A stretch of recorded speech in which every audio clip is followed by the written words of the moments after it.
बिस्मिल्लाहिर्रहमानिर्रहीम। अस्सलाम वालेकुम नाज़रीन, इरफान हाशमी आपको अपने शो में खुश आमदीद कहता हूँ। और हमारे साथ मौजूद हैं हज़रत सदीक साहब। सदीक साहब, कमिंग स्ट्रेट टू यू, तहरीरी फैसला जारी कर दिया गया है लाहौर हाई कोर्ट की तरफ से। 3 रोज पहले खबर दे दी थी हमने इसी प्लेटफॉर्म पे कि जनाब मामला रेफरी जज के पास जाएगा। फिर अगले दिन आपने तो खैर बहुत सारे लोगों को क्रेडिट दे दिया, पता नहीं क्यों तुसी क्रेडिट देने लगे हुए हो, लेकिन ये खबर इसी प्लेटफॉर्म पे ब्रेक की थी और रिकॉर्ड पे मौजूद है। अगले दिन अखबारात में भी लोगों ने अपने नाम से खैर लीड्स लगाई और सब कुछ हुआ, लेकिन अल्हम्दुलिल्लाह आपने इस प्लेटफॉर्म के ऊपर ये खबर ब्रेक की थी। जमानत का मामला अब रेफरी जज देखेगा। इससे पहले भी 2014 का एक रेफरेंस आपने दिया था, माजी में भी ऐसा हो चुका है। अब होगा क्या? फैसलों की कॉपी आपके पास मौजूद है। इस हवाले से मेरा ख्याल है कि पहले तो वो पढ़ दिए जाएं और कुछ मैं आपके सामने चीजें रख भी देता हूं। फैसला जारी किया है जिसके मुताबिक हाई कोर्ट के 2 रुकनी बेंच के एक एक रुकन जस्टिस सरदार सरफराज डोगर ने जमानत मंजूर की, जबकि दूसरे रुकन जस्टिस असजद जावेद गराल ने जमानत की दरखास्त मुस्तरद कर दी है। इस हवाले से जस्टिस सरदार डोगर ने कहा कि समाअत के बाद जमानत मंजूर करने का मुख्तसर फैसला सुनाया गया था और फैसला दस्तखत के लिए जस्टिस असजद गराल के सामने रखा गया तो उन्हें इख्तलाफी नोट लिखने का इरादा जाहिर किया। जस्टिस सरदार सरफराज डोगर के मुताबिक इख्तलाफ के 22 हमने अलहदा फैसला लिखा रेफरी जज की तकर्री के लिए। अब ये मामला chief justice Lahore high court के सामने रखा जाएगा। सर क्या हो रहा है की हो की रहा है? आसान जुबान से अच्छा, तो मैं जी इरफान साहब, बात इतनी है कि हम जरा क्रेडिट लेने के शौकीन नहीं है। नहीं, ये रिकॉर्ड की हम नहीं है ये तो कौम को पता है, ये लोगों को पता है, व्यूअर्स को पता है कि क्या हुआ है। हम हाँ, नहीं है।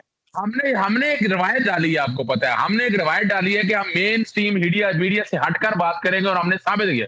आपने देखे ब्रॉड शीट में आपने जो रिकॉर्ड तोड़े हैं वो आज तक कोई नहीं रिकॉर्ड तोड़ सकता। अब यहाँ देखे हम क्यों क्रेडिट ले, हमारे नाज़रीन इस बात को समझे और रिकॉर्ड मौजूद है, एक एक चीज हर चीज मौजूद है। और जो हमने कहा, हालांकि अखबारों में बातें कुछ और आई, हमने तो एक एक चीज बात कह दी। हमने रेफरी जज का कहा, जिक्र किया, बकायदा रेफरी जज के पास जाएगा। और आज का फैसला उस बात की तस्दीक है, जो हमने कहा वो सच हुआ।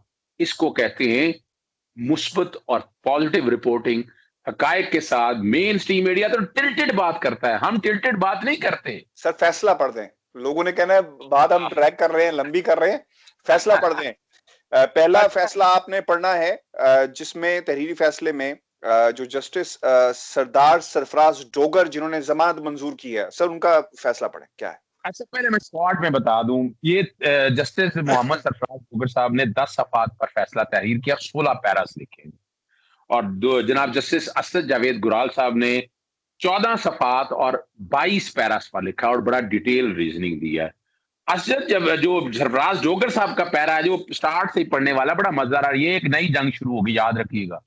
इस स्टेज के ऊपर ये मामला कहीं सुप्रीम जुडिशल काउंसिल की तरफ ना चला जाए, यानी इट्स वेरी डेंजरस ट्रेंड। और ये यानी ये बड़ा यानी इस तरह का इख्तलाफ और अब जो हमने, अच्छा, हमने एक और बात बता दूं आपको, जब आगे पढ़ूंगा तो ये बात साबित हुई। हमने कहा था कि ये प्यादे ने सुनाया है, जज साहब ने किया है। किसी मेन मीडिया स्ट्रीम ने यह जिक्र नहीं किया कि यह फैसला एक बाहर आके प्यादे ने आगे बताया था।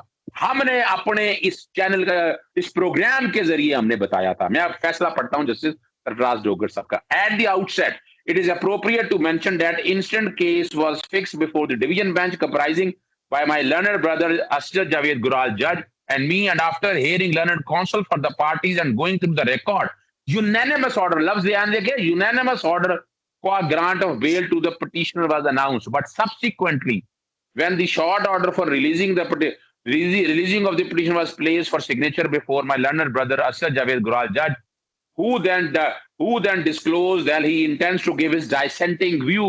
Therefore, we are rendering separate orders, and after completion of the same, matter shall be placed before the Honorable Chief Justice for nomination of a referee judge. ये बड़ा हमने बड़ा ज्यादा का। अब मैं आपको वो पैरा पढ़ता हूं जो असद जावेद गुराल साहब ने, ये तकरीबन आखिरी पैरा करने के बाद उन्होंने लास्ट में उन्होंने लिखा है, for what has been discuss above, instant constitution petition is allowed, और बेल दे दी 50 लाख के श्योरिटी के साथ। और कहा नीड्स टू मेंशन कि जो कुछ कहा ये टेंटेटिव है। अब मैं आता हूं असद जावेद गुराल साहब ने, जरा ध्यान से सुनना नाजरीन के लिए बड़ा जरूरी है। I have had the privilege to go through order dated 14/4/2021 rendered by learned brother Sardar Muhammad Dogar judge, who has granted bail to the petitioner. Abdullah, with great respect, I disagree with the observations, reasoning and conclusion handing down by my learned brother with my dissenting order. It is shocking, love this, shocking. It is shocking for me to observe here that it has been mentioned in the beginning paragraph of the said order that unanimous order co grant of the bail to the petitioner was announced, which is against the ground reality. In fact, after hearing the parties, when my learned brother sought my consent allowing the petitioner, I refused in the court, adalat ke andar hi, whereupon the announcement was deferred for consultation in the chamber, where I again straightway refused, but straightway. ये हमारी खबर आ गई. My learned brother unilaterally announced a decision through his naib qasid granting bail to the आप petitioner. रुक जाएं. आपकी इजाजत से अगर आप कहते हो समराइज कर दूं, फिर इस पे कमेंट कर लेते हैं.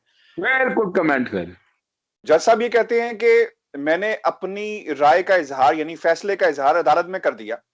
इसके बावजूद वहां भी मुझे पूछा गया, मैंने कहा नहीं जनाब, मैं नहीं चाहता कि ये जमानत हो. अपने उन्होंने फैसला अपना सुना दिया. लेकिन कहते हैं कि जब मैं चैम्बर में गया वहां पर भी ये बात हुई कि जनाब नहीं ये मेरा फैसला और मैं नहीं समझता, जो भी उन्होंने उधर पेश किया कि ये जमानत नहीं होनी चाहिए.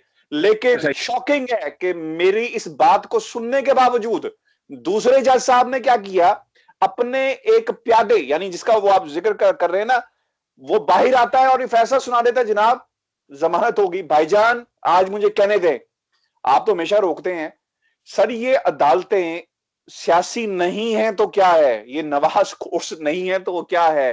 किसी का तो ईमान जागा, किसी का तो जमीर हुसैन शाह जिंदा है सर.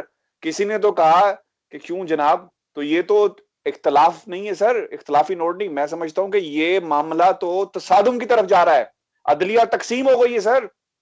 अच्छा देखें, ये बात जहां तक है ना, नवाज कोर्ट्स या इस तरह, मैं नहीं समझता ये मुनासिब लफ्ज होंगे. आपने तो पेश होना होता ना सर. सर आपने तो पेश होना होता ना, इसलिए आपको नहीं पसंद आ रही बात. ये देखें, हफ्ता बेल तो बनाते रहे हैं आपके सामने, हफ्ता बेल पूरा बनाया आपने. राना सनाउल्लाह की जमानत जो ग्राउंड रीजनिंग दी, मैं उनसे इत्तेफाक नहीं करता. फिर हमने और उसके अलावा बेल ऑर्डर बाकी आए, वो सारे हम देखते रहे. हफ्ता आपके सामने बेल तो होते रहे ना. और दूसरी जो बात आपने जहां तक कही है ना, इस पे नवाज शरीफ और मरियम बहुत परेशान थी, याद रखिएगा. वो शहबाज शरीफ की वैसे भी बेल नहीं चाहते थे, ये मैं आपको हम जिक्र कर चुके हैं. लेकिन जहां तक बात है, देखिए हमारी अदालतों के जमीर जागे हैं, यहाँ अच्छे लोग मौजूद हैं, आज भी याद रखिएगा. यहाँ हम कानून और आइन के मुताबिक फैसले करते हैं. और ये अलहदा बात है, यूएनडीबी की रिपोर्ट आई है, उन्होंने कहा है लफ्ज़ वाज़े तौर पर कि यहाँ ताकतवर आदमी को इंसाफ का म्यार और है. वो बड़ी शॉकिंग न्यूज है. अब यूएनडीबी की रिपोर्ट कह रहे हैं, आप ये कह रहे हैं कि बुरों के साथ अच्छे भी हैं, यानी बुरे भी हैं. Thank you sir, thank you for sir, बहुत शुक्रिया आपका, आपने मेरी बात तो मानी ना किसी लेवल पे. Thank you. अच्छा देखिए, अब यहाँ बात देखिए, अब बातें सिर्फ इतनी हैं. अब ये सारा है, ये चैलेंज भी रख लें कि हमने जो खबर दी थी, जो आपके चैनल पे खबर आई थी और वो बाकी मेन स्टीडिया पे आई है, वो आज 2 दिन बाद वहां पहुंचे हैं, 3 दिन बाद वहां पहुंचे हैं. और 3 दिन पहले जो खबर आपने दी, जो हमने बातें की, वो हूबहू सारी बातें आज प्यादे की बातें, डाइसेंट के हवाले से जो जो हमने कहा, वो सारा कुछ हमने सच दिखा दिया. हमने कौम को मेन स्ट्रीम मीडिया से हटकर ये चीजें बतानी और यही बताना है कि सच ये है, और यहाँ पर सच बोलना बहुत जरूरी है. और अब जो अगली बात है ना इरफान साहब, वो बड़ी डेंजरस बात. रेफरी जज वाली बात बताते हैं. अब देखिए, अब हमने इससे पहले आपको याद है हुदैबिया का जिक्र किया था. हुदैबिया के केस में भी उस वक्त भी बड़ा ताकतवर लोग थे ना आपके सामने ना. नवाज शरीफ साहब थे जिनका रेफरेंस क्वैश कर दिया था एक जज ने, और एक जज ने कहा था नहीं इन्वेस्टिगेशन होगी. सुप्रीम कोर्ट ने अल्टीमेटली वो मामला खत्म हो गया था. फिर मामला गया था रेफरी जज के पास, जस्टिस सरदार शमीम साहब के पास. जस्टिस सरदार शमीम वो बाद में चीफ जस्टिस बने थे लाहौर हाई कोर्ट के, और उन्होंने हफ्ते वाले दिन हमजा की बेल लगाई थी. बड़े सवाल उठे थे. अब इस मामले में ये सारा चीफ जस्टिस के पास मामला गया है, और letter parents high court rules and order के तहत एक रेफरी जज के पास भिजवाएगा. लेकिन देखिए, जस्टिस असद जावेद गुराल साहब ने अपने रीजनिंग में ना 70 साल वाला और जो है ना अपना जो ग्राउंड्स हैं हार्डशिप की, वो भी नेगेट कर दी। बड़ा मुश्किल हो जाना है रेफरी जज का। अब रेफरी जज अगर जस्टिस सरफराज डोगर के फैसले के साथ मुतफिक होता है तो बेल हो जाएगी। अगर वो मुतफिक नहीं होता, असद जवेद गुराल साहब के साथ होता है तो बेल रिफ्यूज ही रहेगी। बेल अभी तो बेल नहीं हुई है ना, अभी तो लिम्बो में मामला है। इसके लिए हाईकोर्ट की वेबसाइट पे पहले अलाउ का लफ्ज आया और अब डिस्पोज का लफ्ज आया है। अब वो मामला वहां जाना है और मुझे नहीं नजर आता, बड़ा मुश्किल है। हार्डशिप की ग्राउंड के ऊपर या मेडिकल ग्राउंड पे अपना केस लड़ें तो वो ज्यादा बेहतर है, बजाय इस पे अब रेफरी जज के पास जाकर अपना केस यही लड़े कि जरा मैं वापस ले लेता हूँ, मैं ना हार्डशिप पे या मेडिकल ग्राउंड पे आकर अपना बेल करता हूँ। मामला जो है ना वो कोर्ट चले, यानी गेंद चला गया रेफरी जज के पास। वो सिंगल जज होंगे, अकेले जज होंगे और पूरे आर्गूमेंट सुनेंगे, यानी शहबाज शरीफ के वकला के आर्गूमेंट भी सुनेंगे और दूसरी तरफ से नैब के आर्गूमेंट भी सुनेंगे। चलें, और मैं जाते जाते मैं जाते जाते ना एक आम पाकिस्तानी की हैसियत से, वो जो हाई कोर्ट के बाहर खड़ा हुआ है ना बंदा, जो इस वक्त सोच रहा है इस खबर को सुनने के बाद, और वो पता क्या सोच रहा है अदर साहब, वही सोच रहा है, अच्छा अब एक जज ऐसा होगा ढूंढा जाएगा, यही सोच रहा है ना कि एक ऐसा जज ढूंढा जाएगा जो शहबाज शरीफ के हक में फैसला दे दे। आम तासुर तो सर यही है ना। तो खुदारा अदालतों को अपने इस तासुर से जो ऑटोमेटिकली अवाम पे बन जाता है ना, बाहर आना पड़ेगा। और ये जो हम बार-बार कहते हैं ना, आपको मैं एक बात बताऊँ, और ये इंशाल्लाह हम आखिरी शो में भी इसका ज़िक्र करेंगे, और हमने इंशाल्लाह पाकिस्तान की अदलिया को वो उसके उस मुकाम पे पहुँचाना है जहाँ पे उसे होना चाहिए। किसी में हिम्मत नहीं है ना, ज़रूर ना पहुँचाएँगे। वो देखिए आम मैं सब आम आदमी सोच रहा है, वो कह रहा है कि यार वो एक जज कौन होगा जो फैसला शहबाज शरीफ के हक में देगा। इरफान साहब ये देखिए बात आम आदमी भी सोच रहा है, ये बात शहबाज शरीफ साहब भी सोच रहे हैं, ये बात उनके हवारी भी सोच रहे हैं, उनके मुखालिफ भी सोच रहे हैं, सब सोच रहे हैं कि वो एक जज कौन होगा।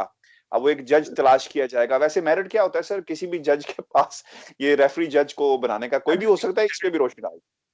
देखिए वो चीफ जस्टिस का अपनी स्वाबदीदा डिस्क्रिप्शन है, उनकी जिसको मर्जी बना दे वो उनकी डिस्क्रिप्शन है, टोटल स्वाबदीद उनकी है। लेकिन ये इंप्रेशन व्यवस्था रहे जैसे उम्मीद बारक, मैं इतना नाउमीद नहीं हूँ इस मामले में। और याद रखिएगा मैं जब मेरी वालदा ना बड़ी जबरदस्त बात कहा करती थी कि अल वकीलो और अल आदिलो, दो सिफात हैं रब की जात में से सिफात है, वकील होना भी और आदिल होना भी। जज को दो राय तसाब होना है, एक दुनिया के अंदर और एक आखिरत के अंदर। याद रखिएगा, जज के हाथ में कलम है और उसे इंसाफ देना है। हम तो यही उम्मीद रखते हैं, मैं बड़ा पुरुमीद हूँ इंसाफ के लफ्ज के ऊपर कि इंसाफ होगा। और आप जो बात कहते हैं परसेप्शन अपनी जगह पर मौजूद है, जिसने बेल लेनी है वो कोशिश करेगा ऐसे हालात हो वगैरह, ऐसा ऐसा जज मिल जाए कि जो फेवर जो जो रिलीफ दे दे, इसमें तो कोई शक नहीं है, आम याद आदमी भी यही सोचेगा। आपकी बात लेकिन में, आप ज़माना शनास इंसान हैं। मुझे ये बात नहीं करनी है, लेकिन मैं फिर कर देता हूँ, क्योंकि आपने उस अदालत में पेश होना है। आपके लिए अल्लाह ना करे कोई मसाइल पैदा हों, लेकिन मैं ये बात करने में मुझे कोई आर नहीं सर। कोई दुनिया का कोई अक्लमंद इंसान मुझे ये समझा दे कि chief justice Lahore high court के की फैमिली में शादी होती है, सारे सियासतदान वहां पहुंच जाते हैं, मीडिया टाइकून पहुंच जाते हैं। यार ये हम क्या, किस तरह एक आम आदमी जो हाई कोर्ट के बाहर खड़ा हुआ है फिर उस पे पास जाते हैं ना, उसे क्या इंप्रेशन मिलेगा? वो क्या सोचेगा कि जनाब यहाँ पे जो फैसले होंगे या जो इंसाफ मिलेगा वो इन्हीं लोगों को मिलेगा जो इस शादी में आए हैं। तो सर ऐसे ना करें। मैं ये बहुत प्रॉब्लम्स हैं, ये बड़े मसाइल हैं, ये बहुत हमारा हम मिनहासुल मजमुई कौम आगे नहीं बढ़ सकते। उसकी वजह ये है, यार हर बंदे ने अपनी कोई ना कोई एक छोटी-सी रियासत बनाई हुई है। चाहे वो जजेस होंगे, चाहे वो पुलिस वाले होंगे, चाहे वो डॉक्टर्स होंगे, चाहे वो सर खाकरोब भी है ना, उनकी भी एक यूनियन है। तो सर ऐसे तो हालात जो है ना बड़े खराब देखिए, है। हमें के सोचना मैं देखिए मैं देखिए, आप इरफान हाशमी साहब बात है ये देखिए ना, मैं चूंकि शादी पे नहीं गया, मुझे उन्होंने शादी पे बुलाया भी नहीं। वो रीजन वो कई ऐसे हैं कि हम सच बोलने का आदमी हैं, हम अदालत में सच बोल देते हैं, यानी डरने की बात है ना खौफ की बात है इस मैं हवाले से। तो वेख्या है, मैं तो सर तुहानू वेख्या बोलदे होए जज नू कह छड़िया कि जनाब इत्थे गलत अदालत च आ गया मेरा। ठीक है ना जी। तो ये तो देखिए ना, हमारा तो काम है ये सारी बातें, ये पॉलिटिकल, यानी अब इसीलिए जजेस का कोड ऑफ कंडक्ट बड़ा क्लियर है कि पॉलिटिकल गैदरिंग से अवॉइड करना है, आपने ऐसा है घुलना मिलना नहीं है। कोड ऑफ कंडक्ट बड़ा क्लियर है, आपको इसको अगर वायलेट करता है या देखता है, असूली तौर पर तो शादियों में अवॉइड करना चाहिए था, ऐसा नहीं होना चाहिए था। अब उन्होंने किया और वो बड़े सवाल उठे हैं इस पे, यानी मैं चूंकि वहां मौजूद नहीं था, मुझे अंदाजा नहीं इस बात का, लेकिन लोग आम अब बात कर रही है और वो मौका नहीं दे रही है। बस बात इतनी है मुख्त। बहुत शुक्रिया अजय सदीक साहब, आपके वक्त का व्यूअर्स, ये हमारा शो था। इसका नाम तो इरफान हाशमी शो नहीं होना चाहिए था, आज खरी खरी होना चाहिए था, जो हमने कोशिश की है आपके सामने रखने की। But this is the reality, it is a sad reality, but this is the only reality which we are facing right now. ये अदालतें जो हैं सिर्फ सियासतदानों के लिए बनी है, हफ्ते वाले दिन भी अदालतें लग जाती हैं। आपको बात लंबी हो जाएगी, वो आपको याद है वो जस्टिस खलील रहमान रमदे साहब की अदालत? हाँ हाँ, मुझे याद है, बड़ी अच्छी तरह याद है। आप वो बड़ा मजेदार केस था। सर, और वो उसके आपको अलावा याद एक मिनट, वो आपको याद है केस जब उन्होंने एयरपोर्ट के ऊपर अदालत लगा ली थी? जी बिल्कुल ऐसा ही है। जी अदालत, उन्होंने कहा जी, उन्होंने कहा जी बस अदालत तो ये है। जज जो है ना, जज तो 24 घंटे का जज होता है। देखिए वो सर वो सर, काश। वो आप सुल्तान राई का ना बताए ना, कि वो देखे ना सुल्तान राई वाला कहीं फिक्र ना पड़ दीजिएगा यहाँ, वो लाइटर मूड पे रहने देखो चीजों को। रहने देते हैं सर।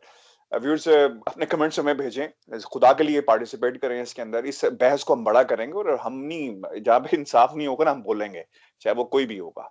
अदालतों का काम इंसाफ मुहैया करना है। शहबाज शरीफ को भी उसी तरह इंसाफ मुहैया करना है जिस तरह एक आम आदमी को जो हाई कोर्ट के बाहर खड़ा हुआ है, ठीक है? उसका कभी नाम ताजदीन की शक्ल में खड़ा होगा, कभी मोहम्मदीन की शक्ल में खड़ा होगा, किसी गरीब माँ की शक्ल में खड़ा होगा, किसी बाप की शक्ल में खड़ा होगा। ये अदालतों का काम है। वो है ना सर शेर के, जुल्म बच्चे जन रहा है, कूचा और बाजार में अदल को भी साहिब औलाद होना चाहिए। अपना ख्याल रखिएगा, कमेंट्स जरूर भेजिएगा। मुझे और अजय सदीक साहब को इजाजत दीजिए। अल्लाह ने